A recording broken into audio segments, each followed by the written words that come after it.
अब हमारी बारी है। हम कुत्तों से बात नहीं करते। वो बड़ी शान से राना तक पहुंचेगा डीके। ले जाने की बात तो भूल जाओ। बॉलीवुड के एकमात्र बेबाक, नीडर और डायलॉग डिलीवरी के लिए मशहूर अभिनेता, जिनकी एक्टिंग और अंदाज को देखकर लोग थिएटर को सीटियों की गूंज से भर देते थे। जी हाँ दोस्तों, हम बात कर रहे हैं हिंदी सिनेमा के मशहूर अभिनेता राजकुमार की, जिनकी अदायगी और बड़बोलापन लोगों को इतना भाता था कि उनकी किसी भी सीन में एंट्री होते ही दर्शकों में जोश और सिनेमा हॉल तालियों की गड़गड़ाहट से भर जाया करता था। राजकुमार साहब जितने फिल्मी पर्दे पर बड़बोले और शाही अंदाज के लिए जाने जाते हैं, उतने ही वे असल जिंदगी में भी अकड़ू और गर्म मिजाज के इंसान थे। राजकुमार की मुंहफट और गर्म मिजाजी के चलते बॉलीवुड के दूसरे एक्टर्स उनके साथ काम करने से डरते थे, लेकिन उनके करियर में एक अभिनेता ऐसा भी आया था जिसके बारे में सुनकर खुद राजकुमार भी डर गए थे और उनके साथ काम करने से मना कर दिया था। कौन था वो एक्टर? इसके अलावा जानेंगे राजकुमार साहब के फिल्मी करियर से जुड़े कुछ और किस्सों के बारे में। अभी तक अगर आपने ये वीडियो लाइक नहीं किया है तो वीडियो को लाइक और चैनल को सब्सक्राइब जरूर करें। दोस्तों, बॉलीवुड में पदार्पण से पहले राजकुमार बम्बई पुलिस में दरोगा के पद पर काम करते थे। उनका रहन सहन, बोलने का ढंग और पहनावा सब शाही होने की वजह से वे किसी फिल्मी एक्टर्स की तरह ही दिखते थे। इसलिए उनके जानने वाले अक्सर उनसे फिल्मों में ट्राई करने के लिए कहा करते थे।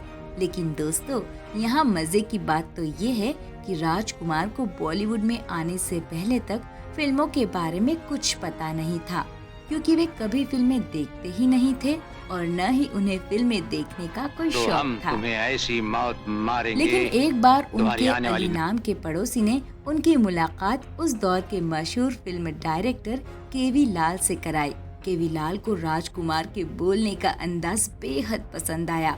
उन्होंने राजकुमार की तस्वीर उतारी और अपने ऑफिस में ले गए और कुछ दिनों बाद राजकुमार साहब को नजर नकवी नाम के फिल्मकार ने अपनी फिल्म रंगीली में कास्ट कर लिया। ये फिल्म राजकुमार के करियर की पहली फिल्म थी और यहीं से राजकुमार ने अपने करियर की दूसरी पारी शुरू की। पुलिस महकमे में होने की वजह से राजकुमार बेहद ही डिसिप्लिन में रहने वाले इंसान थे और वे दूसरों से भी यही उम्मीद करते थे। साल दर साल उनकी फिल्में आती रही और बॉलीवुड में उनका मुकाम बनता चला गया। मदर इंडिया, हमराज और हीर रांझा जैसी हिट फिल्में देने के बाद राजकुमार को सफल अभिनेताओं की लिस्ट में शुमार किया जाने लगा था।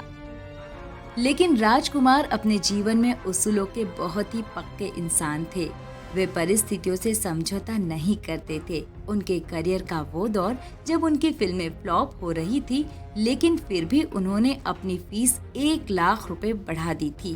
परेशान होकर प्रोड्यूसर्स ने पूछा, राज साहब, आपकी फिल्में तो फ्लॉप हो रही है और आप फीस बढ़ा रहे हो? तो राजकुमार साहब ने अपने ही तकिया कलाम अंदाज में कहा, जॉनी, फ्लॉप फिल्में हो रही है, हम नहीं। क्योंकि राजकुमार का मानना था कि उनसे बड़ा कोई भी हीरो नहीं है। लेकिन दूसरे एक्टर्स का मानना था कि वे ज्यादा अक्खड़ और मुंहफट इंसान हैं, इसलिए जल्दी से कोई भी उनके साथ काम करने के लिए हाँ नहीं करता था। एक बार किसी पार्टी के दौरान राजकुमार ने महानायक अमिताभ जी से कहा था, जानी, ये सूट तुमने कहाँ सिलवाया है? बड़े जच रहे हो। उनके पूछने पर अमित जी ने कहा, जी मैं आपको पता बता दूंगा, आप भी सिलवा लेना। अमिताभ बच्चन की बात सुनकर राजकुमार हंसने लगे और बोले, जानी, हमारे पास ऐसे महंगे सूट हजारों है, वो तो हमारे घर के पर्दे पुराने हो गए हैं, इसलिए पूछ रहे थे। उनके ऐसे व्यवहार और अकड़ूपन से परेशान होकर दिलीप साहब ने भी 1959 में फिल्म पैगाम के बाद 32 सालों तक उनके साथ काम नहीं किया था। लेकिन साल 1991 में सुभाष घई ने फिल्म सौदागर के लिए उन्हें राजी किया था। नतीजा, फिल्म सुपर हिट रही थी। न जाने कितने ही किस्से भरे पड़े हैं जिनमें केवल राजकुमार की वजह से दूसरे कलाकार उनके नखरे, मुंहफट और बड़बोलेपन से तंग आकर उनके साथ काम करने से ही इनकार करने लगे थे। लेकिन एक ऐसा कलाकार भी था जिसके बारे में सुनते ही राजकुमार भी ठर गए थे।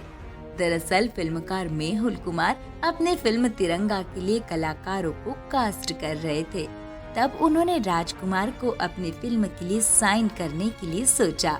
जब वे उनके पास गए, राजकुमार ने पूछा दूसरा हीरो कौन है। तब उन्हें बताया गया कि दूसरे हीरो नाना पाटेकर है। नाना का नाम सुनते ही राजकुमार ने कहा, जानी तुम्हें कोई दूसरा कलाकार नहीं मिला क्या? सुना है वो बड़ा ही जाहिल और जलील किस्म का इंसान है, सेट पर ही बदतमीजी कर देता है। लेकिन मेहुल कुमार ने राजकुमार को समझाया कि आप दोनों आपस में केवल सीन के दौरान ही मिलेंगे, न ही आप उनसे किसी तरह के उनके मामले में दखल देंगे और न ही नाना आपको डिस्टर्ब करेंगे। राजकुमार ये फिल्म नहीं करना चाहते थे, लेकिन मेहुल कुमार की रिक्वेस्ट के बाद उन्होंने ये फिल्म की। जब फिल्म रिलीज हुई तो दर्शकों को ये जोड़ी सुपर हिट लगी और फिल्म सुपर हिट रही। अगर राजकुमार की निजी जिंदगी की बात करें तो उनका असली नाम प्रभाकर कपूर था। वो 14 अक्टूबर 1929 को आगरा, उत्तर प्रदेश में जन्मे थे। राजकुमार को भारतीय सिनेमा का ट्रेल ब्लेजर भी कहा जाता है और उन्हें भारतीय सिनेमा के सर्वश्रेष्ठ अभिनेता में से एक माना जाता है। उन्होंने अपने करियर में 400 से भी अधिक अलग अलग भाषाओं की फिल्मों में काम किया था। राजकुमार को अपनी अदाकारी के लिए कई पुरस्कार मिले। उन्हें 5 राष्ट्रीय फिल्म पुरस्कार और भारत सरकार द्वारा पद्मश्री सम्मान से भी नवाजा गया। उन्होंने फिल्मों के माध्यम से सामाजिक संदेश पहुंचाने की कोशिश की और उनकी कई फिल्में राजनीतिक, सामाजिक न्याय, जातिवाद, धार्मिक विवाद जैसे मुद्दों पर आधारित थी। राजकुमार का 12 अप्रैल 2006 को मुंबई, महाराष्ट्र में अपने निवास स्थान पर निधन हो गया था। राजकुमार को सिनेमा जगत में एक यादगार और महान अभिनेता के रूप में याद किया जाता है, जिनका योगदान भारतीय सिनेमा को समृद्ध बनाने में महत्वपूर्ण रहा है। दोस्तों, हमारी ये वीडियो आपको कैसी लगी हमें कमेंट में जरूर बताएं। अगर आप चैनल पर पहली बार आए हैं तो चैनल को सब्सक्राइब जरूर करें। मिलते हैं एक और ऐसी ही वीडियो के साथ, तब तक के लिए नमस्ते। ठीक है, बोटियां नोचने वाला गीदड़ गला फाड़ने से शेर नहीं बन जाता।